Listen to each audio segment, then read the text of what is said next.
कर्मण्येवाधिकारस्ते मा फलेषु कदाचन मा कर्मफल हेतुर्भूर्मा ते संगो अस्त्व कर्मणि। श्री कृष्ण कहते हैं अर्जुन से, हे पार्थ, तुम्हें अपना कर्म करने का अधिकार है, परंतु तुम अपने कर्म के फलों के अधिकारी नहीं हो। न तो तुम कभी अपने आप को अपने कर्म के फलों का कारण समझना और न ही तुम अपने कर्तव्यों के प्रति निष्क्रिय होना। नमस्कारम, मम नाम मोहितः, अस्माकं यूट्यूब चैनले भवतः स्वागतं करोमि। अद्य अहम संस्कृत वर्णमालां पाठयिष्यामि। देखिए, तात्पर्य यह है कि जिस प्रकार मैंने श्रीमद् भगवद गीता के एक बहुत ही प्रचलित श्लोक का उच्चारण किया और आपको उसका मतलब भी बताया, उसी प्रकार हमारे इस वीडियो सीरीज़ के एंड होते होते आप भी किसी भी संहिता, कोई भी साहित्य हो, कोई भी श्लोक हो, उसको आप पढ़ पाओगे, सही सही उच्चारण कर पाओगे, उसका मतलब समझ पाओगे। ठीक है। और देखिए, यहाँ पे एक पॉइंट आ जाता है, जैसे अगर मैं स्टार्ट करूं अभी लेक्चर, तो उससे पहले हमको ये जानना इम्पोर्टेंट हो जाता है कि संस्कृत हमें पढ़ना क्यों है ना। एक मेरा पॉइंट ऑफ व्यू है और एक है नासा के एक बहुत ही बड़े रिसर्चर का पॉइंट ऑफ व्यू। तो पहले मैं वो आपको बताता हूँ। ठीक है। तो नासा के एक बहुत ही बड़े रिसर्चर हैं जिनका नाम क्या है, रिक ब्रिग्स। इनका नाम है रिक ब्रिग्स। इन्होंने क्या किया है, इन्होंने 1985 में एक आर्टिकल पब्लिश किया। उस आर्टिकल का टाइटल क्या था? उस आर्टिकल का टाइटल था knowledge representation in Sanskrit, knowledge representation in Sanskrit and artificial intelligence। Rick Briggs ने एक आर्टिकल पब्लिश की जिसका टाइटल था knowledge representation in Sanskrit and artificial intelligence. इस आर्टिकल को आप पढ़ सकते हो गूगल स्कॉलर पे सर्च करके। एनीवेज, इन्होंने अपने एक इंटरव्यू के दौरान इस आर्टिकल को लेकर संस्कृत को कंसिडर करके संस्कृत के बारे में कुछ चीज़ें कही थी। मैं एग्जैक्ट उन्हीं के शब्दों में आपको बता देता हूँ। उन्होंने एक इंटरव्यू में कहा था, among the accomplishments of grammarians it can be reckoned the method for paraphrasing the Sanskrit in manner which is identical not only in essence but is in the form of current work in artificial intelligence. इसका मतलब ये था, ये exact मैंने बता दिया जैसे रिक Briggs ने कहा था इंटरव्यू में। इसका मतलब ये था कि जो संस्कृत है ना, ये इतना क्लियर कट लैंग्वेज है, इतना लॉजिकल, इतना टेक्निकल लैंग्वेज है कि मतलब ये बहुत ही ज़्यादा बेहतरीन लैंग्वेज है। इसका जो फ्रेमवर्क है ना, जो इसका फ्रेमवर्क डिज़ाइन किया गया है संस्कृत व्याकरण को बनाने का, वो बहुत ही बेहतरीन है। इसीलिए ये बन जाता है आर्टिफिशियल AI प्रोग्रामिंग के लिए सर्वश्रेष्ठ भाषा बन जाता है ये। ठीक है। ये इतना टेक्निकल होने के कारण ये सर्वश्रेष्ठ भाषा बताया रिक ब्रिग्स ने AI प्रोग्रामिंग के लिए। किसको? संस्कृत को। अब देखिए कि इनफैक्ट मैं आपको एक चीज़ बताऊं जो कि फैक्ट है, मैं अपने मन से नहीं बता रहा, कि संस्कृत ही वो एक लैंग्वेज है जो लोक व्यवहार, जो जिसमें मतलब जो इतना प्राचीन लैंग्वेज है और मॉडर्न लैंग्वेज सबको कंपेयर कर लिया जाए तो संस्कृत सबसे ज़्यादा रिजेंबल करता है आधुनिक कंप्यूटर की लैंग्वेजेस से। जो भी मॉडर्न कंप्यूटर की लैंग्वेजेस हैं जैसे पाइथन, जावा, C++, इन सब के बारे में आपने सुना होगा। तो सबसे ज़्यादा कोई लैंग्वेज अगर रिजेंबल करता है इन सब से तो वो है संस्कृत, क्योंकि ये बहुत ही टेक्निकल है ना। इसमें आपको अपवाद देखने को ही नहीं मिलेंगे, आपको त्रुटियाँ देखने को ही नहीं मिलेंगे, आपको इसमें कोई एक्सेप्शन देखने को नहीं मिलेगा। जैसे मैं आपको एग्जांपल देता हूँ इंग्लिश का। यहाँ पे मैं लिख दूँ एक चीज़, मैंने 2 वर्ड्स लिख दिए। एक लिख दिया मैंने MIND, एक लिख दिया मैंने WIND। इसको आप पढ़ देंगे माइंड, इसको पढ़ देंगे वाइंड। कैसा होता है? ऐसा नहीं होता ना। इसको पढ़ते हैं माइंड और इसको पढ़ते हैं विंड। अब ये तो अपवाद ही हो गया भाई, ये तो एक्सेप्शन हो गया। लिखा तुमने सेम चीज़, एक को मिंड नहीं पढ़ा, एक को माइंड पढ़ दिया और एक को विंड पढ़ दिया। ऐसा थोड़ी होता है। तो ये चीज़ें आपको संस्कृत में देखने को नहीं मिलेगी। संस्कृत में अगर आपने लिखा संस्कृत तो इसको आप संस्कृत ही पढ़ेंगे, इसको आप संस्कृत, संस्कृत ऐसे कुछ नहीं पढ़ेंगे, है ना। आप या संस्कृत, इसको आप कुछ ऐसा नहीं पढ़ेंगे, इसको आप संस्कृत ही पढ़ेंगे, क्योंकि संस्कृत में जैसा लिखा जाता है वैसा ही उसका उच्चारण होता है। किसी को बोलने ना आए वो चीज़ अलग है, लेकिन लिखने वाले ने तो स्पष्ट लिखा है कि जैसा लिखा गया है वैसे ही उच्चारण उसका करना है। इसमें आपको अपवाद देखने को नहीं मिलेंगे। और आज आते हैं आज अपने लेक्चर की तरफ। तो हम स्टार्ट करेंगे संस्कृत शब्द का अर्थ जान के कि संस्कृत शब्द का अर्थ क्या है। तो संस्कृत शब्द का अर्थ होता है शुद्ध या परिमार्जित। परिमार्जित का मतलब क्या होता है? परिमार्जित हो जाता है संशोधित। परिमार्जित हो जाता है संशोधित। संशोधित मतलब इसका प्रॉपर तरीके से संशोधन किया गया, जिसमें से त्रुटियां हटाई गई हैं, जिसको एकदम क्लियर बनाया गया ना, जो एकदम क्लीन। मर्जन मतलब क्या होता है? धोना होता है ना। तो एक तरीके से समझिए तो पूरा साफ एकदम क्लियर कट एक लैंग्वेज बनाया गया है। एक क्लियर कट होना या फिर शुद्ध होना, उसको संस्कृत बोल देते हैं। तो संस्कृत का मतलब क्लियर कट शुद्ध होना है, तो संस्कृत भाषा का भी मतलब वही हो जाएगा, शुद्ध और क्लियर कट, जो एकदम क्लीन भाषा है ना, उसको क्या बोलते हैं? संस्कृत भाषा को क्या बोलते हैं? संस्कृत भाषा का मतलब क्या होता है? एकदम क्लीन भाषा, एकदम शुद्ध भाषा, जिसमें कोई आपको त्रुटि देखने को, कोई अपवाद देखने को नहीं मिलेगा। अपवाद मतलब एक्सेप्शन होता है। तो ये चीज़ें आपको संस्कृत में देखने को नहीं मिलेंगी। अब संस्कृत कोई भी भाषा जानने से पहले उसका ग्रामर पढ़ना, उसका व्याकरण पढ़ना बहुत आवश्यक हो जाता है। तो व्याकरण के बारे में क्या लिखा गया है?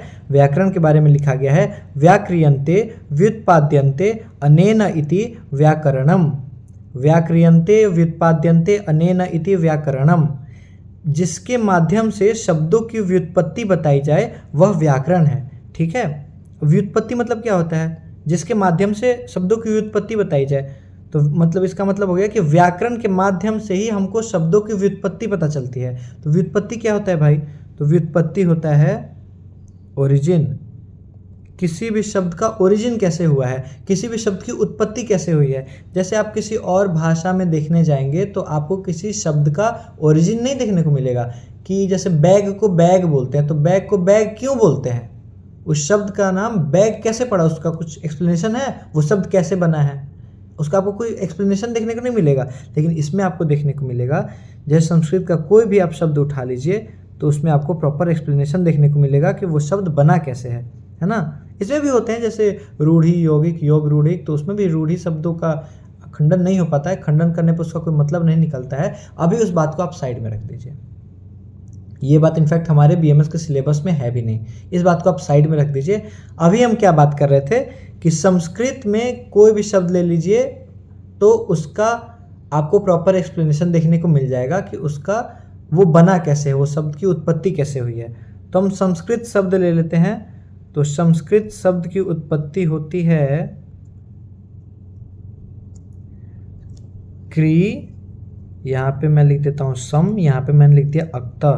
तो संस्कृत शब्द बना है क्री धातु में सम उपसर्ग और अक्ता प्रत्यय के लगने से। ठीक है, जब क्री क्या है, यहाँ पे क्री है धातु, अक्ता क्या है, ये यहाँ पे है प्रत्यय, सम क्या है, सम है यहाँ पे उपसर्ग। अब ये क्या है, उपसर्ग क्या है, धातु क्या है, प्रत्यय क्या है, ये हम अलग अलग चैप्टर्स में पढ़ेंगे, है ना। ये सारी अलग अलग चैप्टर्स ही हैं। आने वाले वीडियो सीरीज में हम आगे देखेंगे। उपसर्ग नाम का एक चैप्टर आ जाएगा आपके सामने, धातु रूप करके एक चैप्टर पढ़ेंगे, प्रत्यय करके एक चैप्टर पढ़ेंगे, है ना। तो इसके बारे में बहुत ही अच्छे तरीके से हमको पढ़ना ही है। अभी बस इतना समझिए कि संस्कृत के किसी भी शब्द की एक उत्पत्ति होती है कि किस तरीके से वो शब्द बना है। तो वो हमको कैसे पता चलेगा, किसके माध्यम से उत्पत्ति पता चलेगी? तो व्याकरण के माध्यम से पता चलेगी, है ना। तो जिसके माध्यम से शब्दों की व्युत्पत्ति बताई जाए वह व्याकरण है। ठीक है, अब ये तो बता दिया व्याकरण का इंपॉर्टेंस, व्याकरण की विशेषता कि व्याकरण क्यों पढ़ना है। अब हम व्याकरण स्टार्ट करने से पहले संस्कृत के व्याकरण में कुछ लोगों का बहुत ही बड़ा कंट्रीब्यूशन है, उन लोगों के बारे में जान लेते हैं। तो 3 लोगों का बहुत ही बड़ा कंट्रीब्यूशन है संस्कृत व्याकरण में। उन तीनों को साथ में क्या कह देते हैं? त्रिमुनि कह देते हैं। क्या बोल देते हैं? त्रिमुनि। संस्कृत व्याकरण के त्रिमुनि किनको कहा जाता है? पाणिनि, कात्यायन, पतंजलि। कात्यायन को ही वररुचि भी कहते हैं। कात्यायन का ही दूसरा नाम वररुचि है। ठीक है, तो पाणिनि, कात्यायन और पतंजलि को हम त्रिमुनि कहते हैं क्योंकि इनका जो कंट्रीब्यूशन है वो बहुत बड़ा है संस्कृत व्याकरण में। कंट्रीब्यूशन क्या है? तो महर्षि पाणिनि जो थे इन्होंने अष्टाध्यायी की रचना की है। अष्टाध्यायी एक ग्रंथ है जिसमें संपूर्ण संस्कृत व्याकरण की व्याख्या की गई है, ठीक है। तो अष्टाध्यायी की रचना किसने की है? महर्षि पाणिनि। ये सारी चीज़ें एग्जाम पॉइंट ऑफ व्यू से बहुत ज़्यादा इंपॉर्टेंट हो जाती हैं। अब अष्टाध्यायी को अष्टाध्यायी क्यों कहते हैं? अष्टाध्यायी में अष्ट का मतलब हो जाता है 8, अध्यायी का मतलब हो जाता है चैप्टर। तो अष्टाध्यायी में 8 चैप्टर हैं, तो इसलिए इनको अष्टाध्यायी कह दिया गया। और अष्टाध्यायी में सूत्र कितने हैं? 4000 सूत्र हैं। बहुत इंपॉर्टेंट है ना, ये सारी फैक्ट्स जो हैं बहुत इंपॉर्टेंट है। तो महर्षि पाणिनि जो पहले त्रिमुनि के जो पहले सदस्य हैं पाणिनि, उन्होंने किसकी रचना की है? उन्होंने अष्टाध्यायी की रचना की है। और अगला कात्यायन पे आते हैं। तो महर्षि कात्यायन या फिर जिनको वररुचि भी कहा जाता है, इनको वर्तिककार भी कहते हैं। अब कात्यायन को वर्तिककार क्यों कहते हैं? क्योंकि कात्यायन ने एक वर्तिक लिखा था, एक वर्तिक लिखा। वर्तिक क्या होता है? जैसे कोई भी एक मूल ग्रंथ है, जैसे महर्षि पाणिनि ने तो एक अष्टाध्यायी नामक किताब की रचना कर दी, लेकिन अष्टाध्यायी में भी कई सारी ऐसे सूत्र होंगी जो पढ़ के कोई क्वेश्चन अराइज होता होगा हमारे दिमाग में, है ना, कि यार इसमें ऐसा लिखा था लेकिन इसका एग्जैक्ट मतलब ये क्वेश्चन अराइज हो रहा है, उसका आंसर कहाँ मिलेगा मुझे। या फिर कई सारी चीज़ होती है जो सूत्र एक हिंट दे दी जाती है, उस हिंट से आपको पूरा समझनी है बातें, तो वो कैसे, वो कहीं समझाया हुआ होना चाहिए ना। तो वही वर्तिक में समझाया जाता है। वर्तिक एक ऐसी किताब होती है, एक ऐसी रचना होती है जिसमें मूल ग्रंथ में जो सूत्रों से क्वेश्चन अराइज हो रहे हैं, जहाँ पे हिंट्स हैं, उनके प्रॉपर एक्सप्लेनेशंस चाहिए, उन चीज़ों का वर्णन वर्तिक में होता है, ठीक है। तो वर्तिक एक किताब भी होता है। वर्तिक एक किताबों मतलब होता है ना, एक टाइप ऑफ किताब होता है जिसमें इन किसी भी एक मूल ग्रंथ का क्वेश्चंस जो अराइज हो रही हैं उनका आंसर आपको देखने को मिलता है वर्तिक में। तो महर्षि कात्यायन ने अष्टाध्यायी नामक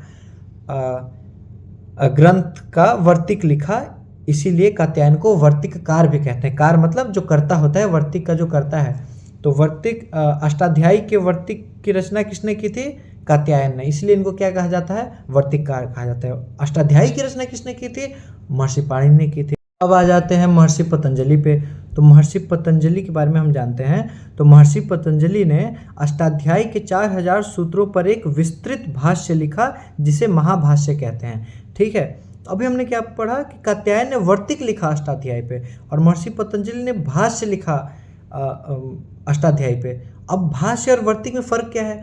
तो वर्तिक मैंने आपको बताया कि जो कोई चीज़ें जो है जिससे आपको सूत्र पढ़ के क्वेश्चन अराइज हुआ तो उनके एक्सप्लेनेशंस दिए गए, कोई चीज़ आपको कहीं बस हिंट मिले तो उसके बारे में प्रॉपर रिसर्च करके बताया गया जिस किताब में, उसको वर्तिक कह देते हैं। भाष्य क्या होता है? भाष्य वर्ड बाय वर्ड उसका एक्सप्लेनेशन प्रॉपर वे में बस उसको एक्सप्लेन कर दिया, कोई एक्स्ट्रा चीज़ अपने से ऐड नहीं की, कुछ एक्स्ट्रा दिमाग लगा के होता ना, जैसे वर्तिक में क्वेश्चन है तो उसका आंसर के लिए सोचा, कोई शोध किया, है ना, मतलब कोई रिसर्च किया तब उसमें ऐड किया। लेकिन इसमें ऐसा कुछ नहीं है। भाष्य में एकदम बहुत ही बढ़िया तरीके से एक्सप्लेन कर दी जाती है चीज़ों को। तो वैसे ग्रंथों क्या बोलते हैं? भाष्य बोल देते हैं। तो महर्षि पतंजलि ने क्या लिखा? भाष्य लिखा। भाष्य को क्या बोल देते हैं? कमेंट्री बोल देते हैं। क्या बोलते हैं? कमेंट्री बोल देते हैं। तो हम संहिताओं के भी बहुत सारे कमेंट्रीज पढ़ते हैं ना, तो वैसे ही भाष्य को कमेंट्री बोल देते हैं। और ये भाष्य बहुत ही बेहतरीन तरीके से भाष्य का निर्माण किया था महर्षि पतंजलि ने, तो इसको महाभाष्य बोल देते हैं ना, इसको महाभाष्य भी कहा गया। महर्षि पतंजलि के द्वारा जो निर्मित भाष्य था उसको महाभाष्य भी कहा गया। और एक चीज़ यहाँ पे, एक सिद्धांत कौमुदी, ये भी एक किताब है। इनकी रचना किसने की? सिद्धांत कौमुदी की रचना की गई भट्टोजी दीक्षित द्वारा, ठीक है। अब सिद्धांत कौमुदी सबसे बेस्ट किताब है हमारे लिए, क्योंकि ये स्टूडेंट फ्रेंडली किताब है। इसको बनाया ही गया ताकि वो स्टूडेंट फ्रेंडली हो पाए, मेरे आपके समझने योग्य हो पाए। जैसे अब अष्टाध्यायी है, वो मेरे आपके पढ़ने के लिए बहुत ही मुश्किल चीज़ है ना, बहुत ही डिफ़िकल्ट काम है उसको पढ़ना, उसको समझना। लेकिन सिद्धांत कौमुदी से वही चीज़ें बहुत आसान तरीके में हम पढ़ सकते हैं। तो इसलिए सिद्धांत कौमुदी हम यूज़ भी करते हैं। आप लाइब्रेरीज में जाइएगा तो वहाँ पर आपको दिखेगी भी सिद्धांत कौमुदी की किताब है, सिद्धांत कौमुदी किताब। तो ये इसकी रचना किसने की थी? तो भट्टोजी दीक्षित ने की थी। हमने अभी तक व्याकरण में क्या बात किया? व्याक्रियन्ते व्युत्पाद्यन्ते अनेनिति व्याकरणम, त्रिमुनियों के बारे में जाना। पाणिनि, कात्यायन, पतंजलि। पाणिनि ने अष्टाध्यायी लिखा। अष्टाध्यायी में 8 अध्याय, 4000 सूत्र हैं। महर्षि कात्यायन को वररुचि भी कहते हैं, इनको वर्तिककार भी कहते हैं क्योंकि इन्होंने अष्टाध्यायी पे एक वर्तिक लिखा, ठीक है। महर्षि पतंजलि ने भाष्य लिखा अष्टाध्यायी पे और उसको महाभाष्य भी कहा जाता है। और सिद्धांत सिद्धांत कौमुदी नामक किताब की रचना किसने की? भट्टोजी दीक्षित ने की। ठीक है, अब आ जाते हैं हम आज के अपने टॉपिक पे जो है वर्ण विचार। तो कोई भी जैसे आप भाषा जब सीखने जाते हैं, पढ़ने जाते हैं, तो सबसे पहले आप उसका क्या सीखते हैं? उसके अल्फ़ाबेट सीखते हैं ना। तो वैसे ही संस्कृत के अल्फ़ाबेट्स क्या हैं? वर्ण हैं। संस्कृत के अल्फ़ाबेट्स को वर्ण कह देते हैं। अब यहाँ पे पहला ही लाइन मैंने क्या लिखा है? वर्ण अथवा अक्षर। तो वर्ण को ही अक्षर भी कहते हैं। ठीक है, हम मुख से जिन ध्वनियों का उच्चारण करते हैं उन्हें वर्ण अथवा अक्षर कहते हैं। आप मुंह से कोई भी ध्वनि निकाल, जैसे अ, आ, ई, उ, ये सारी चीज़ें क्या है? ये सारी ध्वनि को ही हम अक्षर कह देते हैं। ठीक है, इसका एक श्लोक है, इसका एक श्लोक दिया गया है, न क्षरति इति अक्षरः, जिनका क्षरण ना हो, जिनका विनाश ना हो। न क्षरति इति अक्षरः, अक्षर वह हैं जिनका क्षरण ना हो, है ना, अर्थात जिनका क्षरण या विनाश ना हो वे अक्षर हैं। क्षरण या विनाश से क्या आप समझ रहे हैं? जैसे मैंने एक शब्द लिखा, मैंने लिख दिया मैं क्या लिख दूँ? मैं लिख दूँ मोहित, लिख देता हूँ, है ना। मैंने अपना नाम ही लिख दिया यहाँ पे मोहिता, यहाँ पे मैंने लिख दिया मोहिता। हिंदी में इसको पढ़ेंगे तो कैसे पढ़ेंगे? मोहित पढ़ेंगे। लास्ट में हलंत हो ना हो उसको हम नहीं लेते, कंसिडर नहीं करते, हम मोहित ही पढ़ देते हैं हिंदी में। लेकिन संस्कृत में इसको हम पढ़ेंगे मोहिता, और मोहित पढ़ना होगा संस्कृत में तो कैसे लिखेंगे? ऐसे लिखेंगे। ये लास्ट में मैंने क्या लगा दिया? ये मैंने लगा दिया हलंत। ठीक है, ये मैंने लगा दिया हलंत, तब इसको मोहित पढ़ेंगे, वरना इसको हम मोहिता पढ़ेंगे। क्या पढ़ेंगे? मोहिता। ठीक है, ये हलंत वाली चीज़ अभी समझेंगे आप, जब हम व्यंजन पढ़ेंगे ना तब आप समझेंगे। वर्ण में ही आगे जब हम जाएंगे तो हम समझेंगे कि ये हलंत का क्या मतलब होता है, तात्पर्य होता है। तब मैं तो आपको ये बता रहा था कि क्षरण या विनाश का मतलब क्या होता है, क्योंकि अक्षर मतलब वो जिसका क्षरण या विनाश ना होता हो। तो ये मैंने एक ले लिया शब्द। मोहित क्या है? क्या एक वर्ण है? नहीं, मोहित एक वर्ण थोड़ी है भाई, मोहित तो एक शब्द है। मोहित शब्द कैसे बना है? वर्णों के समूह से बना है। कई सारे वर्णों को, कई सारे अक्षरों को मिला के मैंने एक शब्द बना दिया, जिसको मैंने बोल दिया मोहित। तो मोहित का मैं खंडन कर सकता हूँ इस शब्द का? हाँ बिल्कुल कर सकता हूँ। कैसे कर सकता हूँ? ये रहा इधर,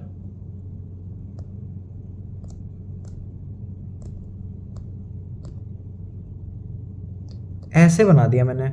मोहिता का मैंने खंडन करके उसको एक एक वर्ण में डिवाइड कर दिया कि जिन वर्णों को मिला के मोहित बन रहा था, उन वर्णों को मैंने प्रॉपर्ली डिवाइड कर दिया। ठीक है, तो कुछ इस प्रकार से बन गया।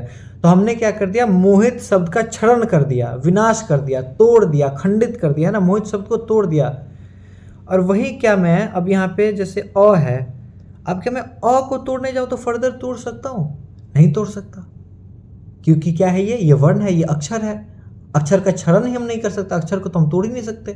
वही तो यहाँ पे कहा जा रहा है, न क्षरति इति अक्षरा। शब्द का क्षरण किया जा सकता है, लेकिन अक्षर का क्षरण नहीं किया जा सकता। अक्षर को नहीं तोड़ सकते हम फर्दर, शब्द को तोड़ सकते हैं, है ना। आप अक्षर का मतलब समझ गए होंगे। अब हम आ जाते हैं, अक्षर या वर्ण एक ही चीज़ होती है। तो वर्ण के दो प्रकार होते हैं। उन दो प्रकार को कौन कौन से दो प्रकार होते हैं? स्वर और व्यंजन। तो वर्ण दो प्रकार के हो सकते हैं, स्वर वर्ण और व्यंजन वर्ण। ठीक है, तो हम पहले स्वर वर्ण को पढ़ेंगे, स्वर वर्ण को पढ़ेंगे। तो स्वर वर्ण के लिए एक श्लोक व्यवहार में आता है, वो क्या है? स्वयं राजन्ते इति स्वरः। जो सेल्फ डिपेंडेंट है, जिसको बस खुद से मतलब है, जो बस मतलब इनफ है अपने ध्वनि को उच्चारण कराने के लिए, है ना। मैं अगर अ बोलता हूँ तो मुझे अ बोलते समय बाकी किसी अक्षर, किसी भी वर्ण की सहायता लेने की कोई आवश्यकता नहीं है। जैसे मैं आपको एग्जांपल दूं, क। मैं जब क बोलूँगा, क भी एक वर्ण है ना। जैसे क भी, मैं आपको एक चीज़ बता रहा हूँ, क कंप्लीटली एक वर्ण नहीं है। क कैसे बनता है? क पे एक हलंत और प्लस अ, है ना, ये बन गया। मैं सामने कहाँ दिखा रहा हूँ ना, यहाँ पे दिखाना चाहिए मुझे। ऐसे बनता है क। एनीवेज, क कैसे बनता है? क ऐसे बनता है। ठीक है, तो ये है वर्ण, ये है वर्ण। इन दोनों को मिला के ये क बना। ठीक है, ये दोनों को मिला के इधर क बना है। तो ये, तो अब देखिए यहाँ पे, अब मैं जब क बोलूँगा तो क बोलने के समय मुझे अ का भी इस्तेमाल करना पड़ेगा। सिर्फ क बोल सकता हूँ मैं? नहीं बोल सकता ना। क बोलने के लास्ट में अ का भी मुझे सहायता लेनी पड़ेगी। लेकिन सिर्फ जब अ बोल रहा हूँ तो अ तो मैं स्वतंत्रता से बोल सकता हूँ। अ बोलते समय तो मुझे किसी और वर्ण की आवश्यकता ही नहीं पड़ी। तो इसीलिए क्या बोल देते हैं? स्वयं राजन्ते इति स्वरः। जो स्वर होते हैं, जो स्वर वर्ण होते हैं, वो सेल्फ डिपेंडेंट होते हैं, उन्हें किसी की आवश्यकता नहीं है उनका उच्चारण करने के लिए। जैसे ये यहाँ पे भी वही लिखा है, स्वर वह ध्वनियाँ हैं जिनके उच्चारण के लिए किसी अन्य वर्ण की आवश्यकता नहीं होती, जैसे अ, ई, उ, री, री, ऐ, ओ, ऐ, औ, ये सभी स्वर हैं। इनको बोलने के लिए बाकी किसी स्वर या बाकी किसी वर्ण या अक्षर की सहायता नहीं लेनी पड़ती। अब स्वरों की संख्या, तो स्वर 9 होते हैं। स्वर कितने होते हैं? 9 होते हैं। कौन कौन से? अ, ई, उ, री, री, ऐ, औ, ए, औ, है ना, ये हो गए स्वर। अब स्वर में भी दो प्रकार के स्वर होते हैं, एक होते हैं मूल स्वर, एक होते हैं संयुक्त स्वर। मूल स्वर कितने होते हैं? मूल स्वर होते हैं 5। ये जो नंबर है ना बहुत इंपॉर्टेंट हो जाते हैं एमसीक्यू के लिए, है ना, ये ध्यान में रखिएगा। एमसीक्यू जब आता है ना एग्जाम, अगर आपको कोई देना है तो उसमें ये नंबर बहुत इंपॉर्टेंट हो जाते हैं। सीधे आ जाएगा मूल स्वर कितने होते हैं, या फिर दे देगा, अभी बताता हूँ। बस इतना, इसको ये डेटा याद रखिए कि मूल स्वर 5 होते हैं, कुल स्वर 9 होते हैं, संयुक्त स्वर 4 होते हैं। ठीक है, तो स्वर 9 होते हैं। स्वरों को 2 भागों में विभाजित किया गया है, एक मूल स्वर, एक होता है संयुक्त स्वर। मूल स्वर 5 हैं, कौन कौन से? अ, ई, उ, री, री। अब जो री है ना, ये आपको वेदों में है ना, ये आपको वेदों में या फिर मंत्रों में देखने को मिल जाता है। री का हम लोक व्यवहार में इस्तेमाल नहीं करते इस वर्ण का। ठीक है, ये नॉर्मली आपको वेदों में ही इस वर्ण का यूज करता हुआ आपको मिलेगा। ठीक है, वेदों में या मंत्रों में। ठीक है, ये तो हो गए मूल स्वर। संयुक्त स्वर क्या होता है? संयुक्त मतलब होता है ना, 2 स्वरों के मिलने से जो स्वर बनता है ना, उसको हम संयुक्त स्वर बोल देते हैं। जैसे ऐ, ओ, ऐ, औ। तो ऐ जो है अ प्लस ई से मिलके बना है, तो ऐ बन गया। औ कैसे बन गया? अ प्लस उ से मिलके औ बन गया। ऐ कैसे बन गया? अ प्लस ऐ से मिलके ऐ बन गया। औ, अ प्लस औ से मिलके औ बन गया। तो ये क्या स्वयं में एक वो है, अकेले बना नहीं, 2 स्वरों से मिलके बना ना, तो इसलिए इसको संयुक्त। संयुक्त मतलब 2 चीज़ों से मिलकर, है ना। संयुक्त मतलब चीज़ों का मिलना जो होता है उसे हम संयुक्त बोल देते हैं ना। तो यहाँ पे 2 स्वरों से मिलने पे एक नया स्वर बन रहा है, तो इसलिए इनको क्या बोल देते हैं? ऐ, ओ, ऐ, औ को क्या बोल देते हैं? हम संयुक्त स्वर बोल देते हैं। तो स्वर कितने? 9। मूल स्वर कितने? 5। कौन? अ, ई, उ, औ, अ, ई, उ, रील, री, है ना। संयुक्त स्वर कितने? 4। कौन? ऐ, ओ, ऐ, औ। ठीक है, आगे बढ़ते हैं। अब स्वरों के 3 भेद बताए गए। वो तो स्वर को हमने मूल और संयुक्त स्वर बता दिया, स्वर के भेद हम 3 बताते हैं। कितने? 3। किस आधार पे? कोई भी चीज़ को जब हम क्लासीफाई करते हैं तो कोई उसका बेसिस होता है ना, तो स्वर को क्लासीफाई करने का बेसिस है मात्रा काल के आधार पर। मात्रा काल क्या होता है? जैसे एक मात्रिक, द्विमात्रिक, त्रिमात्रिक, इन चीज़ों का मतलब क्या हुआ? जब हम आँख ऐसे झपकाया मैंने, इसमें जितना समय लगा ना उसको एक मात्रा काल बोल देते हैं हम। ऐसे 2 बार मैंने अभी आँख झपकाया, इसको द्विमात्रा काल बोल देंगे। 3 बार आँख झपकाओ, उसमें जितना समय लगता है उसको त्रिमात्रा काल बोल देते हैं। तो उन वर्णों के, वो वर्ण जिनके उच्चारण में एक मात्रा काल का समय लगे, एक बार पलक झपकाने में जितना समय लगता है उतने में आप एक वर्ण का उच्चारण कर दो, तो उस वर्ण को हम क्या बोल देते हैं? एक मात्रिक वर्ण बोल देते हैं। वो वर्ण जिनका उच्चारण करने में एक मात्रा काल अर्थात एक बार पलक झपकाने का समय लगे, उसको एक मात्रिक स्वर बोल देते हैं, और उनको हम ह्रस्व स्वर भी बोलते हैं। एक मात्रिक स्वर को ह्रस्व स्वर बोलते हैं। अब वो वर्ण जिनका उच्चारण करने में 2 बार पुतलियाँ झपकाने बराबर समय लगे, तो उसको हम दीर्घ स्वर या द्विमात्रिक स्वर बोल देते हैं। 3 मात्रा काल का समय लगे, उसे प्लुत या फिर त्रिमात्रिक स्वर बोल देते हैं। ठीक है, इसको अच्छे से पढ़ते हैं। जैसे ह्रस्व स्वर। ह्रस्व स्वर जिन स्वरों के उच्चारण में एक मात्रा का समय लगे, जैसे अ, ई, उ, री, री। ठीक है, तो अ जैसे है, जब आप अ बोलते हैं कितना समय लगेगा? अ, ई, उ, री, री, एक मात्रा काल, एक बार पलक झपकाने में जितना समय लगा उतने में ही आप अ, ई, उ ये सब बोल देंगे, तो इनको ह्रस्व स्वर बोलते हैं। ह्रस्व मतलब छोटा होता है ना, तो छोटे स्वर हैं ये। बहुत कम समय में एक मात्रा काल में आप इनका उच्चारण कर सकते हैं। अगला है दीर्घ स्वर। दीर्घ मतलब भी बड़ा होता है ना, तो दीर्घ स्वर जिन स्वरों के उच्चारण में 2 मात्रा का समय लगे, 2 बार पलक झपकाने में जितना समय लगता है उतना समय लगे। जैसे आ, अब जितना जल्दी आप अ बोल सकते हो उतना जल्दी आ नहीं बोल सकते, आ बोलने में समय लगता है ना, द्विमात्रा काल का समय लगता है, तो इसलिए इनको द्विमात्रिक स्वर या फिर दीर्घ स्वर भी बोल देते हैं। एग्जाम्पल क्या है? आ, बड़ा ई, बड़ा उ, री, ऐ, ओ, ऐ, औ, ये सारी दीर्घ स्वर है। ठीक है। प्लुत स्वर जिन स्वरों के उच्चारण में 2 मात्रा से अधिक अर्थात 3 मात्रा का समय लगे उन्हें प्लुत स्वर कह देते हैं। ठीक है, 3 मात्रा का समय, जैसे एक एग्जाम्पल है, बहुत फेमस एग्जाम्पल है ओम। आप ओम बोलिए ऐसे, आपको जब ओम नमः शिवाय बोलना होगा तो आप ऐसे नहीं बोलेंगे ओम नमः शिवाय या फिर ओम, ऐसे नहीं बोलते ना, ओम नहीं बोलते, हम क्या बोलते हैं ओम, ऐसे लंबा खींचते हैं ना, ओ को हम लंबा खींचते हैं ओम। और आप देखेंगे भी तो जब, एक सेकंड, ये यहाँ पे लग रहा है कि कुछ, इसको साफ कर लेते पहले, है ना। तो जब हम ओम बोलते हैं, जब हम ओम लिखते हैं तो आप देखिएगा ओम ना कुछ इस प्रकार से लिखा दिखेगा आपको, ओम कुछ इस प्रकार से लिखा दिखेगा आपको। ओम कभी ऐसा लिखा नहीं दिखेगा, ऐसे लिखा हुआ दिखता है आपको। अब इसका मतलब क्या होता है, ये आपने कभी सोचा होगा कि ये जो 3 जैसा कुछ है इसका मतलब क्या है। ये रिप्रेजेंट कर रहा है ना कि 3 मात्रा काल का समय लग रहा है।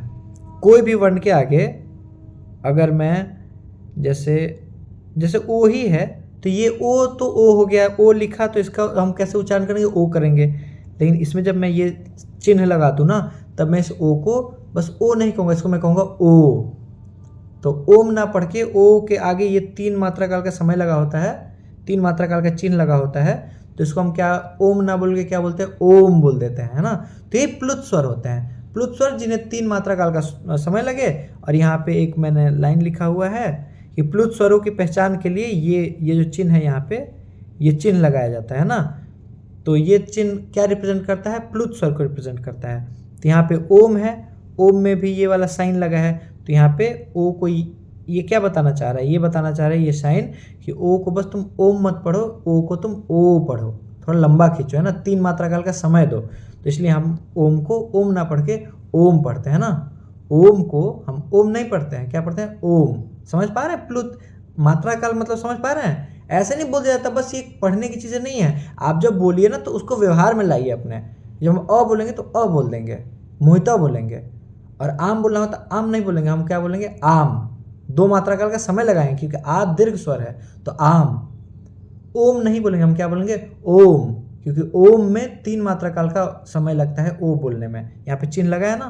तो ये चीज़ें हमको व्यवहार में लानी है। और संस्कृत हमको सीखना है तो सिर्फ थियोरी पढ़ने से नहीं होगा, हमको प्रॉपर उच्चारण आना चाहिए। ठीक है, इस वीडियो लेक्चर को हम यहीं तक रखते हैं। आगे के वीडियो लेक्चर में हम व्यंजन के बारे में पढ़ेंगे और स्वर और व्यंजन मिला के पूरे क्या हो जाते हैं हमारे, पूरा हमारा वर्णमाला हो जाएगा ना। वर्णमाला में पूरा हम स्वर और व्यंजन पढ़ लें तो हमारा पूरा वर्णमाला खत्म हो जाएगा। इसी के साथ हमारे बीएमएस का जो संस्कृत के सिलेबस का जो पहला चैप्टर है वो भी खत्म हो जाएगा। और ये पढ़ना बहुत इंपॉर्टेंट है, ये नहीं जानिएगा तो प्रॉपर आप शब्दों का उच्चारण नहीं कर पाइएगा। ठीक है, तो शब्दों के उच्चारण के लिए 3 चीज़ें हमने बताई कि जो ह्रस्व स्वर जहाँ भी आपको दिखे 1 मात्रा काल में बोल दीजिए, फटाक से बोल दीजिए, अ बोल दीजिए। दीर्घ स्वर दिखे तो आ, थोड़ा सा लंबा समय लीजिए। जहाँ प्लुत का ये 3 वाला चिन्ह दिखे, प्लुत का चिन्ह दिखे जहाँ भी, तो उसको थोड़ा और लंबा खींचिए, उसको ओम बोलिए, है ना, ओम ना बोल के ओम बोलिए। तो ये चीज़ें सीखिए, प्रैक्टिस करते रहिए। संस्कृत बोलने से, प्रैक्टिस करने से आती है, जो कि हम करेंगे, हम वीडियो लेक्चर के दौरान ही ये चीज़ें कर लेंगे। तो ठीक है, आज के लिए हम इतना ही रखते हैं और see you soon in the next video lecture. तब तक के लिए signing off. Keep studying, keep learning.